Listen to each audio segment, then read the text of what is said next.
Nur hier gibt's live jeden Freitag eine Runde, die es in sich hat und weiss, wie die Woche gelaufen ist. Zum Glück ist Freitag.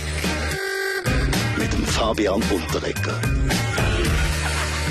Ja, Fabian, schön zu hören, wenn man sagen kann, es geht uns besser als erwartet, Definitiv, oder? Definitiv. Weil trotz der Frankenstärke läuft der Schweizer Wirtschaftsmotor ganz okay. Und darum will der Schweizerische Gewerkschaftsbund, vielleicht habt ihr es gelesen, dass die Firmen den Angestellten 2017 1,5% mehr Lohn zahlen. Ja, wie ist denn das so? Das wäre ja schön. Weltwochen-Chefredakteur Roger Köppel, geht mal davon aus, ihr seid dagegen. Nein, finde ich gut, und zwar total. Im Ernst? Aber sicher doch, weil ich ja der Einzige bin, der bei der Weltwoche arbeitet, kommt das ja nur mir zu gut. Alles klar, gut. Gehen wir mal auf die andere politische Seite. Christian Löwra, dir als SP-Parteipräsident steht sicher hinter dieser Idee, oder? Meine 1,5%, da bin ich ja dagegen. Warum?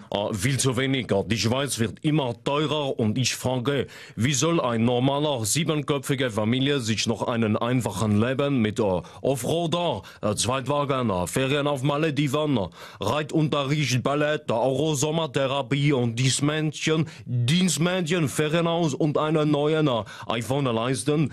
Das ist unmöglich. Also wir sind für eine Lohnerhöhung von 100,5%. Was? Wie? Monatlich dazu während 3 Jahre. Andere Stimmen vielleicht? Ja, Meinungen? ja.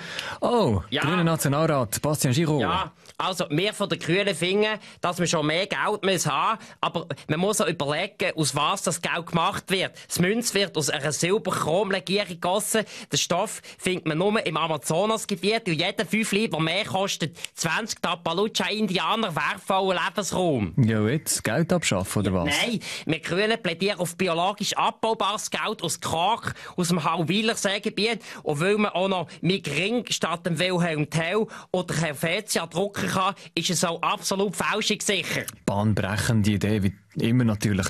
Oder nicht, Roger Federer? Ja gut, also mit Kind auf dem Geld, oder? Da wäre ich bereit, auf jedes Preisgeld zu verzichten, oder? Ist klar. Anderes Thema noch diese Woche. Der Bund hat eine neue Statistik veröffentlicht. Es geht um Schweizer Gefängnisse.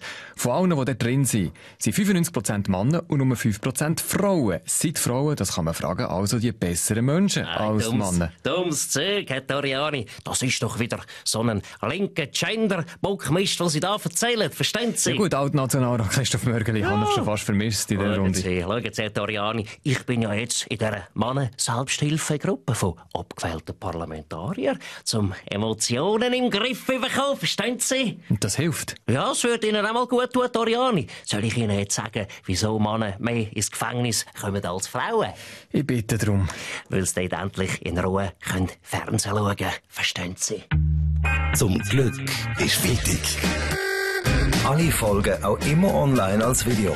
srf3.ch